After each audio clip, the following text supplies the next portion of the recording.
And hello again. We are going to go ahead and get into one of those concepts that is truly foundational, that is really a skill that you need to master as you are in pre-algebra and as you go into algebra, and you'll need it on through calculus and for the rest of your lives. I'm excited. We're going to talk about the equations. Are you excited? I'm excited. Let's get to it then. All right, so the first step we're going to do is write out our equation, and we're going to use the equation x minus 3 equals 24. And you may ask yourself, well, what makes this an equation? And your answer is oh so very simple, the equal sign. All right, that's what makes an equation in very basic, simple terms. The equal sign makes this expression an equation. So let's go ahead and solve it. These are one step or simple equations. That means they require only one step. You'll either have to add, subtract, multiply, or divide. And looking at this, I can tell you already all we're going to have to do is add. So let's go ahead and follow the rules. So the rule tells us that to undo this minus 3, this constant here, we've got to do the opposite of it. So the opposite of minus 3 is of course going to be plus 3. Add 3. All right? These two are going to cancel out. They're gone. Okay, the rule tells us that once we've done it on this side, whatever you do to this side has to be done to this side. So we're going to go ahead and add 3 on this side. 24 plus 3 gives us 27. We'll write it here. Bring down everything else. Bring down my equal sign. Bring down my variable x. And looking at it, x seems to be by itself. We have isolated that variable. That means we are finished. So we can simply circle it, and that signifies that we have finished. Was that easy or was that easy? It was easy. Let's keep going. All right, so let's try another one.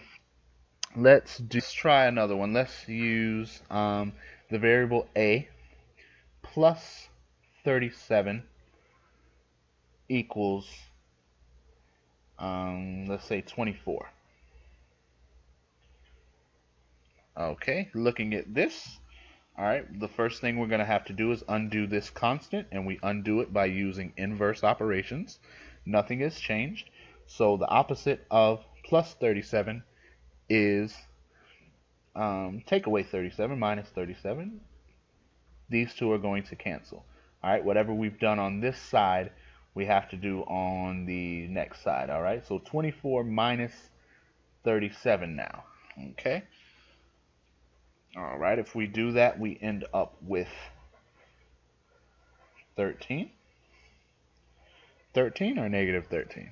You got it, negative 13. All right, bring down our equal sign. Bring down our variable. A equals negative 13. That looks about right to me. That's not a 9. It's just an ugly A.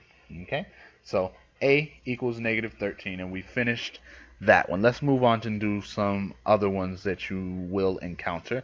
All right, let's go with 5x equal to 60.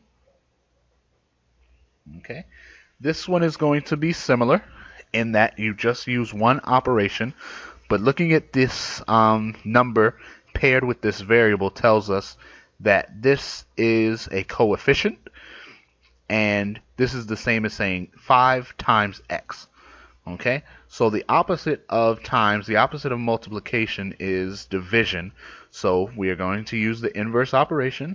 We're going to divide by 5. Dividing it by itself causes it to cancel. Good. Whatever we do on this side, we've got to do on the next side. So we are going to go ahead and divide by 5. 60 divided by 5, you can do that in your head. And of course, you know that's going to be 12. Okay. Bring down everything else, and we've got x is equal to 12, and that's the end. We've circled it, letting us know that we have finished. Let's try one more.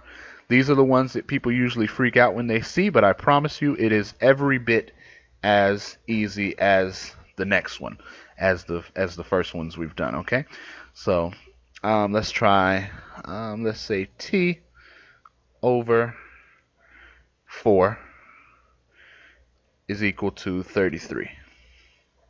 T over 4 equal to 33. Okay. And our first step is we're looking at this and we're seeing that we know this is a division problem. T, some number, divided by 4. So what's the opposite of division? Multiplication. So we're going to multiply this thing by 4, and the 4's are going to cancel, right? But the rule tells us whatever we do on this side, we've got to do on the next side. So we are going to multiply this 33 by 4. All right, doing a quick mental math, we're going to get 132, I think. And we are going to circle it because that t is by itself. All right, so you have solved 4 equations, 4 simple equations, 4 one-step equations. One needing only to use addition, another using subtraction, one using division, and another using multiplication. All right, I hope you found this video tutorial helpful. All right, look out for more. More are on the way. I hope that you are practicing. Remember, in math, practice makes perfect. There's no one who cannot do math. All right, there are some people who like it. There are some who just deal with it, and there are others, strange people like me, who happen to love it. So I'm signing out of here, hoping you will learn, love, and lean